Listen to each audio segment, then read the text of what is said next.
Hey everyone, in this video I will tell you how you can install Fubo TV on Smart TV.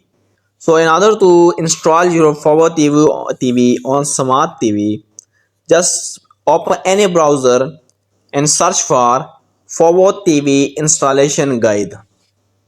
When you click on search this, just scroll down and here you will see an option called, here you can see a website, how do I set up Fubo TV on Smart TV. So just open this one.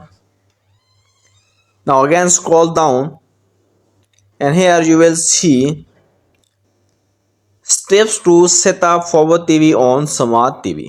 So you have to follow all these steps. So first of all, check compatibility, whether your TV is compatible or not.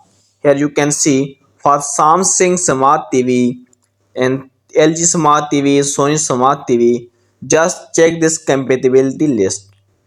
Then the second step is install the Fubo TV app. So now installation of Fubo TV on different smart TVs. So first of all, for Samsung smart TVs you can see the steps. Similarly for LG smart TVs, for Sony smart TVs, and up to so on. So that's way how you can install Fubo TV on different smart TVs.